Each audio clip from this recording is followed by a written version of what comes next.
கர்த்தர் அதிசயங்களை செய்கிறார். ஊழியங்கள் வழங்கும் ஜீவ வார்த்தை. இந்த நாளுக்காக ஏசப்பாவுக்கு நன்றி செலுத்துகிறேன். ஆண்டவர் நல்லவர், பெரியவர். இந்த நாள் புதிய நாள், அதே போல புதிய கிருபை, புதிய ஆசீர்வாதங்கள், புதிய வாக்குத்தத்தங்கள் நிச்சயமாய் ஆண்டவர் உங்களுக்கு கொடுக்க போகிறார், நடத்த போகிறார். விசுவாசிங்க, கலங்காதீங்க. ஒரு நோக்கம் இருக்கிற உங்களை குறித்து, ஒரு எதிர்காலம் இருக்கிறது. நல்ல ஒரு எதிர்காலத்தை கர்த்தர் வைத்திருக்கிறார். நம்பிக்கையா இருங்க, விசுவாசமா இருங்க, பயப்படாதீங்க. பிறந்த நாளை காண்கிற அனைவரையும் இயேசுவின் நாமத்தில் வாழ்த்துகிறேன். திருமண நாளை இன்றைக்கு காண்கிற ஒவ்வொரு குடும்பத்தையும் வாழ்த்துகிறேன். ஆண்டவர் பெரிய காரியங்களை செய்வார். இன்றைய ஜீவ வார்த்தைக்கான வேத வசனத்தை வாசிப்போமா? 2 ராஜாக்கள் 2வது அதிகாரம் 11வது வசனம். அவர்கள் பேசிக்கொண்டு நடந்து போகையில் இது அக்கினி ரதமும் அக்கினி குதிரைகளும் அவர்கள் நடுவாக வந்து இருவரையும் பிரித்தது.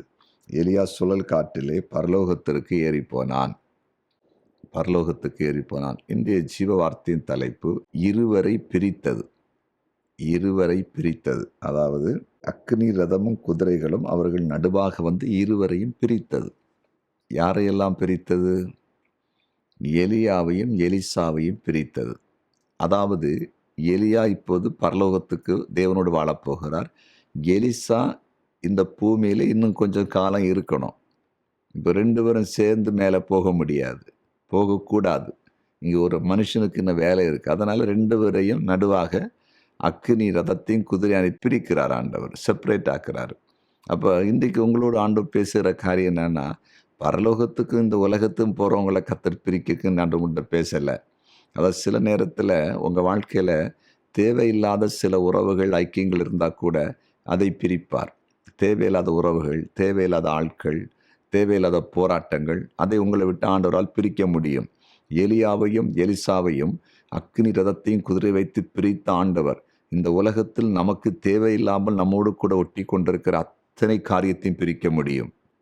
விசுவாசிப்பீங்களா? சில நீங்கள் நினைக்கலாம், இவங்க என்ன விட்டு போக மாட்டாங்களா, எங்கள் குடும்பத்தை விட்டு போயிட மாட்டாங்களா, இந்த ஸ்தாபனத்தை விட்டு போயிட மாட்டாங்களா, எவ்வளோ நஷ்டத்தை உண்டாக்குறாங்க, எவ்வளோ பிரச்சனையை கொண்டு வராங்க, எவ்வளோ நெருக்கடியை கொண்டு வராங்க, காரணம் இல்லாமல் எவ்வளோ தீமைகளை செய்கிறாங்க.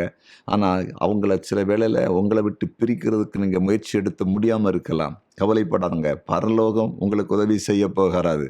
அற்புதத்தை பார்க்க போகிறீங்க. சில குடும்ப தலைவர் இந்த இடத்தை விட்டு பிரிந்து வரமாட்டாரா?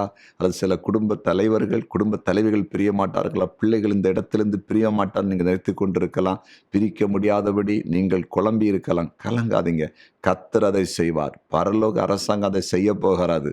நீங்கள் பார்க்க போகிறீங்க, தேவையில்லாத சில காரியங்களில் ஆண்டவர் பிரித்து சில நன்மையான காரியங்களை செய்வதை உங்கள் கண்கள் பார்க்க போகிறது. விசுவாசிப்பீங்களா? ஜெபிப்போமா? ஜெபிக்கலாம். எங்கள் அன்பு ஆண்டவரே, நீர் எவ்வளவு மகிமையானவர். எலியாவையும் எலிசாவையும் அக்கினி ரதமும் குதிரையும் பிரித்ததை பார்க்கிறோம். அதே போல இந்த நாளில் நாங்கள் பேசிக்கொண்ட உம்முடைய வார்த்தையின்படி, அடியேன் பேசின உம்முடைய வார்த்தையின்படி ஆண்டவரே, சில இடங்களில் சில பிரிவுகள் தேவையாயிருக்கலாம். பிரிக்க முடியாமல் நம்முடைய பிள்ளைகள் இருக்கலாம். சில உறவுகள், தேவையில்லாத உறவுகள் உண்டு. வேலை ஸ்தலங்களில் தேவையில்லாத வேலைக்காரர்கள் உண்டு. சில குடும்பத்தில் சில பிள்ளைகளுக்கு தேவையில்லாத ஐக்கியங்கள், அதெல்லாவற்றையும் கர்த்தர் பிரிக்கணும். உம்மால் தான் அது முடியும். மாம்சத்தில் முடியாது. மனுஷனால் அதை செய்யப்போன பெரிய பிரச்சனைகள். அதனால் தேவன் பரலோக சேனையை அனுப்பி அதை ஆண்டவரை பிரிக்கும்படியாய் ஜெபிக்கிறேன். நம்முடைய பிள்ளைகளை நீர் நடத்துவீராக, நீர் கிருபையினால் நடத்துவீராக. நன்றி. இப்பொழுது வியாதியஸ்தர்களுக்காக ஜெபிக்கிறேன். உம்முடைய வல்லமை ஒவ்வொருவரையும் தொடட்டும். அற்புதமான சுகமளிக்கிற வல்லமை இப்போது இறங்குவதாக. வியாதிஸ்தர் முற்றிலும் சுகமடைவார்களாக, சாட்சியாய் மாறுவார்களாக. ஆசீர்வாத குறைவுகள் குடும்பங்களில் விலகி போகட்டும். ஆசீர்வாதம் உண்டாகட்டும். இந்த நாள் திக்கெட்டு நிற்கிற ஒவ்வொருவருக்கும் நான் இருக்கிறேன் என்று கர்த்தர் பேசி ஆறுதலை கொடுத்து அற்புதத்தை செய்யும்படியாய் ஜெபிக்கிறேன். ஒவ்வொருவருக்கும் நீர் வெளிப்படுவீராக. எங்கள் ஜெபத்தை கேட்டதற்காய் ஸ்தோத்திரம். இயேசுவின் நாமத்தில் பிதாவே, ஆமேன், ஆமேன்.